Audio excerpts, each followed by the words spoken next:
Entonces ahora me toca a mí el turno en la charla de la tarde. Voy a cambiar al español, así estamos equilibrados. Voy a usar ahora mi ordenador. Vale. Pensábamos cerrar la jornada de hoy hablando un poco del proyecto que de algún modo hizo de nexo entre el grupo del laboratorio del LIND y de la biblioteca de Göttingen, de los compañeros que hoy nos acompañan. Adelanté algo de este proyecto cuando hablé de los proyectos de investigación en poesía del laboratorio y cuando les había comentado que teníamos una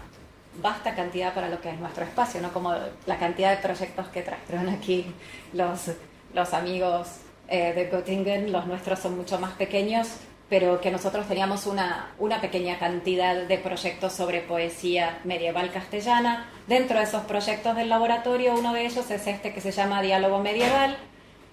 donde trabajamos a la par investigadores del Seminario de Edición y Crítica Textual, del SECRIT de Buenos Aires y del LIND. ¿Cómo se gestó este proyecto? Se gestó con fondos para investigación de la Agencia Nacional de la República Argentina, solo que para trabajar en lo que era la edición de los distintos cancioneros que tenemos dentro del proyecto, teníamos que pensar en una forma de editarlos con una herramienta, y para eso me dediqué un tiempo a investigar qué herramientas de edición podían ser utilizadas para tal caso. Con ese fin, ya hacia principios de 2014, pedí una Centenary Fellowship para trabajar en el Göttingen Center for Digital Humanities, donde empecé mi investigación en el mes de julio, trabajando, como les decía por la mañana, con este entorno virtual de edición que es TextGrid. ¿Qué me interesaba hacer a mí en este periodo de investigación en el Centro de Humanidades Digitales en Göttingen? Bueno, principalmente acotar un corpus. No iba a trabajar con todos los cancioneros que tenía en el proyecto de poesía medieval dialogada, porque sería imposible de realizar en 2 meses, pero acoté mi corpus a un cancionero que me interesaba estudiar, que era el cancionero de Baena, donde me interesaba centrarme en piezas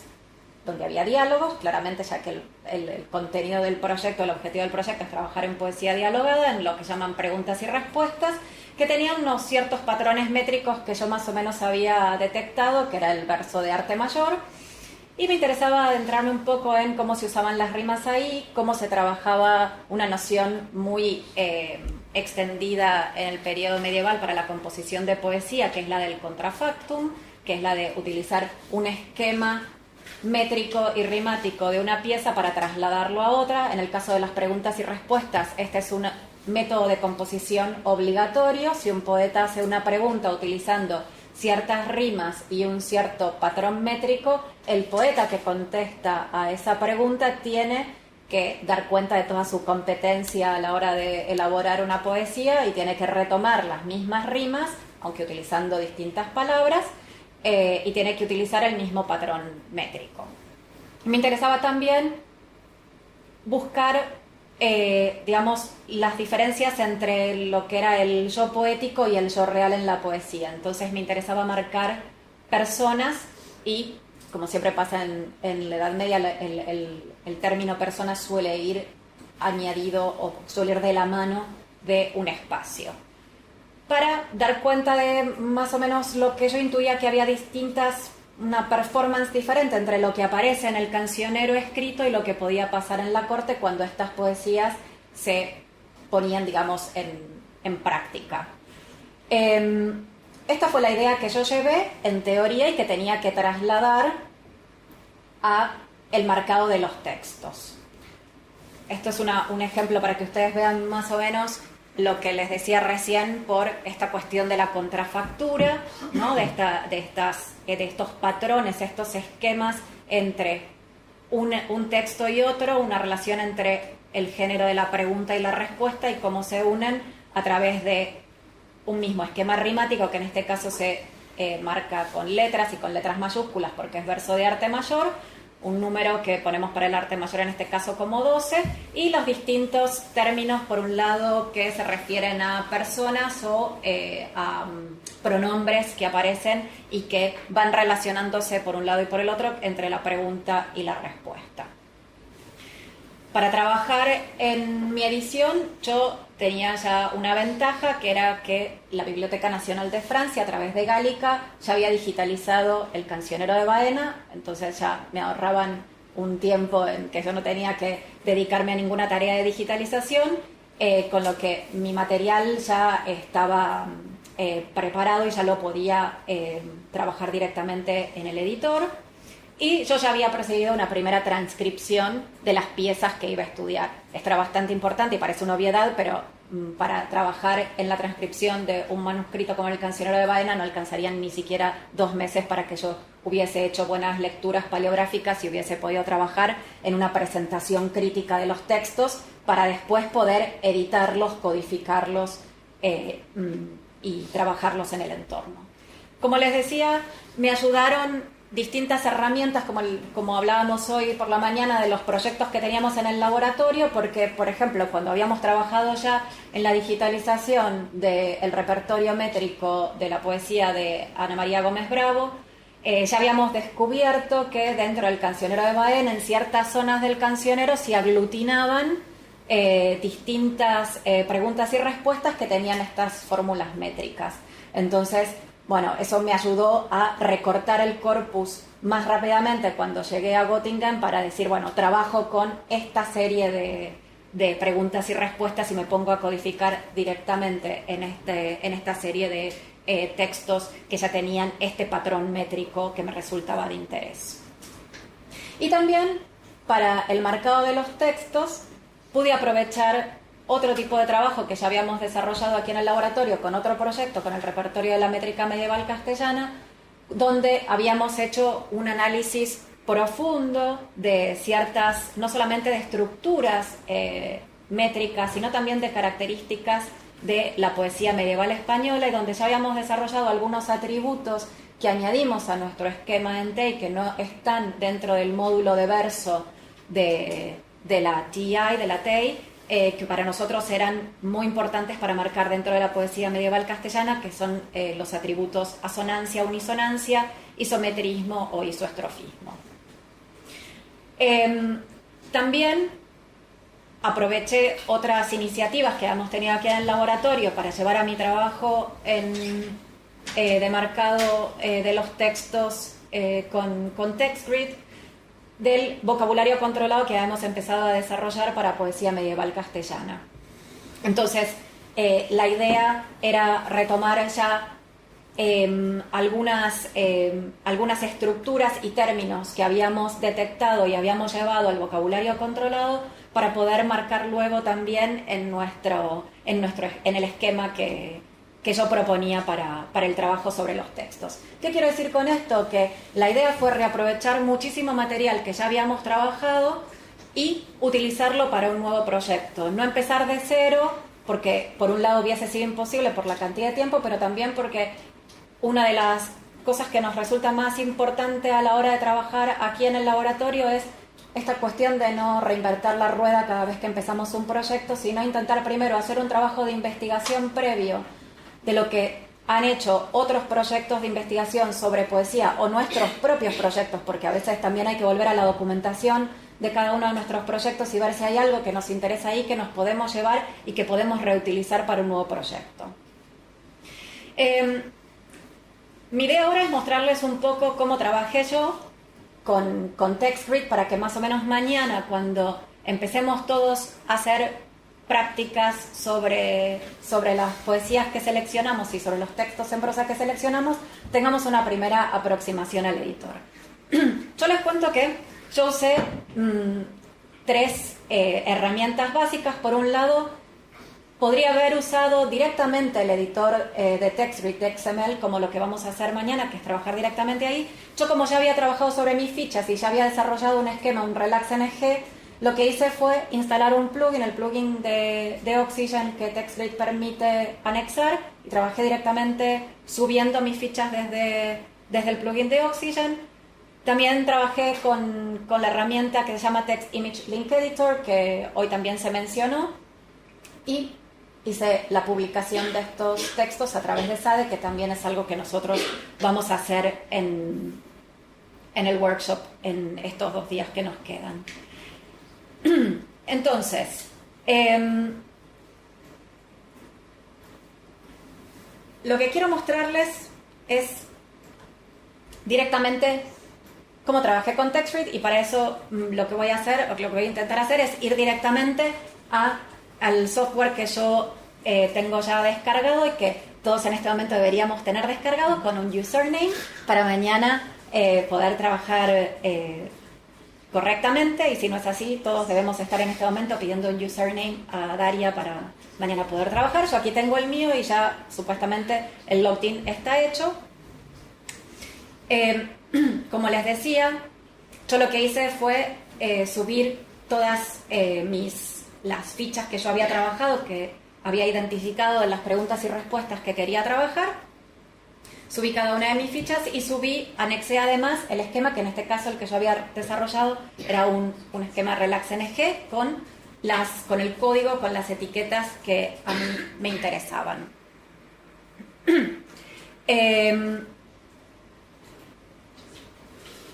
¿Qué hice con el marcado? No me voy a poner exactamente ahora etiqueta por etiqueta a describir cada una, pero sí, por ejemplo, algo importante y que fui haciendo cada vez que trabajaba con una ficha era reponer los identificadores permanentes en cada una de las preguntas y respuestas, para que después esas preguntas y respuestas estuviesen interconectadas y pudiesen dialogar entre sí, y a mayores, en una etapa posterior, poder recuperarlas conjuntamente. Eso es, por ejemplo, lo que fui haciendo cada vez que traía el encabezado de cada una de la etiqueta del XML de cada una de las fichas. Después, lo que hice fue trabajar con otros atributos, como los identificadores de XML, de XML, por ejemplo, tanto para mí como como editora, como a la hora de pensar en las personas que intervenían en las preguntas y respuestas. Antes les había dicho que trabajé con los módulos de TEI que me permitían marcar personas y lugares. En un momento pensé en utilizar el GeoBrowser, pero ya me hubiese llevado mucho más tiempo y hubiese podido hacer mucho menos trabajo con el corpus que llevaba. Para el trabajo que yo tenía adelantado era más sencillo, por ejemplo, en este caso, trabajar con identificadores para las personas que intervenían en estas poesías. En este caso, por ejemplo, Alfonso Álvarez de Villa Sandino, que ya está documentado en el BIAF. Entonces traer el hipervínculo de BIAF, tanto para cada una de las personas que intervienen en la poesía. En este caso es un poema donde el que habla es Alfonso Álvarez y le habla al bachiller en Artes de Salamanca, con lo que ya tenía identificados a ambos poetas en el BIAF, y aquí codificados de esta forma. Y la misma operación la repetí para los lugares, ya que Villa Sandino es un lugar, Salamanca es otro, y como les decía antes, nombres y espacios en la poesía medieval están íntimamente relacionados, con lo que eran 2 categorías que me interesaba marcar, pero me interesaba marcar no solamente dentro de lo que es, digamos, la ficha, o sea, en un proceso intra, sino en un proceso inter a través de hipervínculos. Y lo mismo, reaprovechando el material, como les decía, que habíamos desarrollado en el vocabulario controlado. La idea fue usar también identificadores de XML para referir al vocabulario controlado que teníamos alojado en el servidor semántico del CAICIT en Argentina, y donde ya habíamos empezado a identificar distintos términos relacionados con la composición de poesía medieval castellana, como pregunta, respuesta, y otros términos, otra semántica relacionada con la composición de poesía, que por ejemplo en este caso aparece en esta pieza, como son los términos faxer u ordenar, que se repiten en otros lugares del corpus. Otras cuestiones relacionadas con contenido, en este caso el poema es un poema que apela a lo religioso para construirse una temática religiosa, con lo que también lo tenemos marcado así en el vocabulario, y cada uno de estos términos no solamente están marcados para que funcione, como les digo, dentro de la propia poesía, sino que al pinchar en ellos, la idea es que nos redirijan a el vocabulario controlado, a la relación que tienen esos términos y a la definición que damos nosotros para cada uno de esos términos. Todas estas marcas que fui poniendo en el lugar del encabezado, en el header, las fui retomando a la hora de seguir codificando cada uno de los textos, tanto en la zona de las rúbricas de cada uno de los poemas, donde estos términos suelen aparecer, ya que siempre hay como una especie de introducción que es muy característica y a través de formas fijas. Por ejemplo, esta pregunta, Alfonso Álvarez de Villasandino, Fizzo ordenó. Entonces todos esos términos los fui trayendo a través de otra etiqueta que también mencionó antes Matías, que son los reference strings, para traerlos y marcarlos dentro del cuerpo del poema.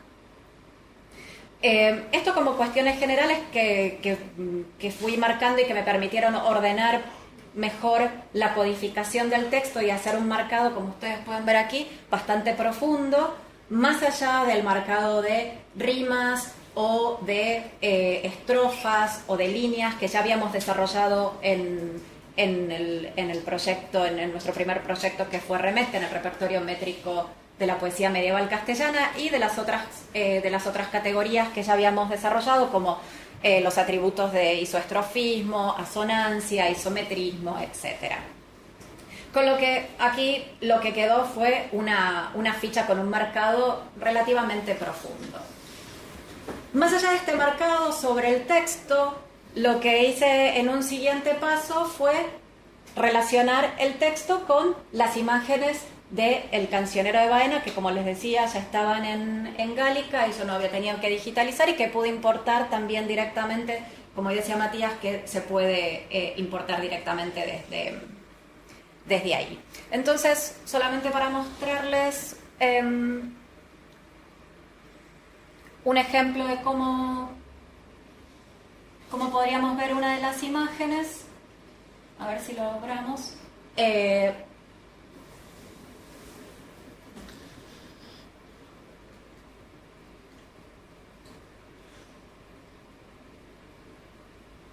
Vale, solamente para que vean, esto lo vamos a hacer. Are we going to do this tomorrow too? Are we going to work with the text image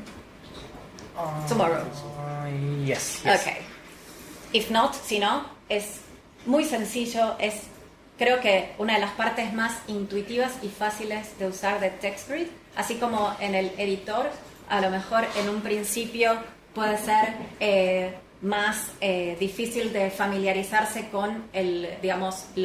los lugares donde uno tiene que ir en primer lugar para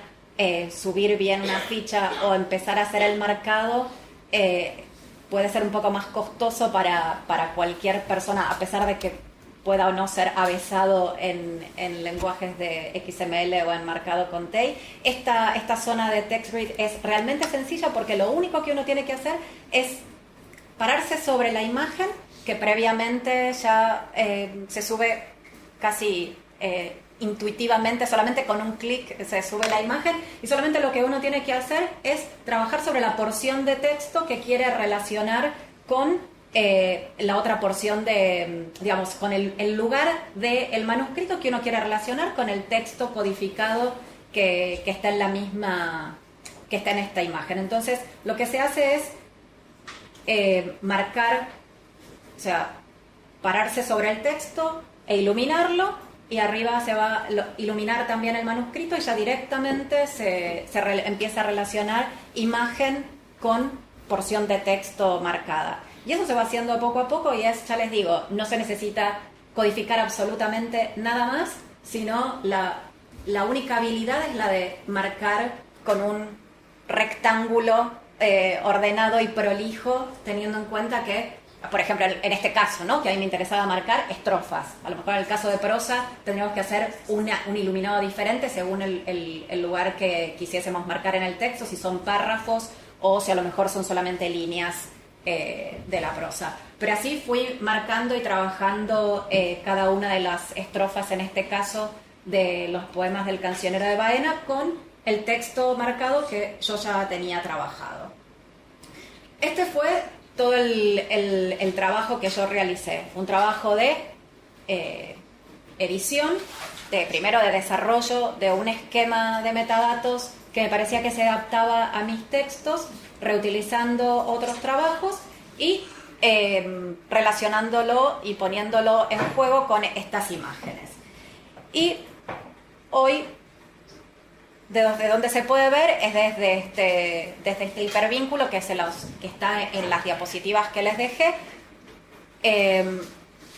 donde, vamos a ver si podemos abrir alguna de estas.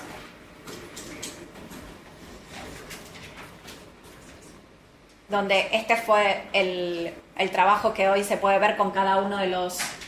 textos que yo trabajé. Por ejemplo, en este caso ven que el trabajo con el editor de imágenes da cuenta de cómo fui haciendo los recortes de cada una de las estrofas. Y el texto es un texto en una presentación crítica, sin aparato al pie, solamente me dediqué a hacer la presentación crítica del texto, tampoco es un texto paleográfico, la paleográfica quedará para otro momento, pero está realizada. Yo lo que hice fue realizar una homogeneización de todas las variantes y proceder a una presentación crítica y homogénea de todos los textos que había trabajado. Sí, lo que le ofrezco a la persona que quiere acercarse a esta brevísima edición de las preguntas y respuestas del Cancionero de Baena es la ficha que yo desarrollé, o sea, mi esquema de metadatos está accesible a cualquiera. Lo que les acabo de contar en estos minutos, pueden ustedes ir y recoger la información que les estoy dando en mi edición. Y aparte de esa información sobre mi esquema de metadatos, lo que también añado es otro tipo de información sobre la métrica de los textos, sobre el género de los textos, el esquema rimático, el esquema métrico para todo el poema y para cada una de las estrofas del poema. El poema puede verse junto con el facsímil, o si uno quiere deshacerse de la imagen, lo único que tiene que hacer es pinchar en edición y puede quedarse con el texto limpio. Y lo que me permitió ir añadiendo cada uno de los identificadores persistentes es que esta pregunta, si yo pincho en este texto, va a ir a parar directamente a la respuesta que el poeta le da a cada una de las preguntas en este juego de preguntas y respuestas y de contrafactura. Esto fue, a grandes rasgos, lo que la brevísima y pequeña edición que yo trabajé en el Centro de Humanidades Digitales de Göttingen para hacer la publicación de todos estos textos. La herramienta que les comentaba que utilicé fue Sade. Para eso trabajé, en este caso, codo a codo con Matías para terminar de realizar una publicación más limpia que la que yo había hecho de los textos. Este sería como el paso final en el trabajo con este entorno virtual de edición que es TextGrid. Aproximadamente algo similar vamos a hacer mañana durante todo el día, cuando empecemos a trabajar con la codificación de los breves poemas del Cancionero Musical de Palacio y con los textos en prosa que seleccionamos, con un esquema bastante similar al que aquí les estoy mostrando para estos textos, y con unas imágenes que ya también seleccionamos, y como ustedes saben todo el material está subido al Moodle, y la idea es que finalmente seamos capaces de realizar una pequeña publicación de estos textos que vamos a codificar en el día de mañana. Y con esto no hablo más.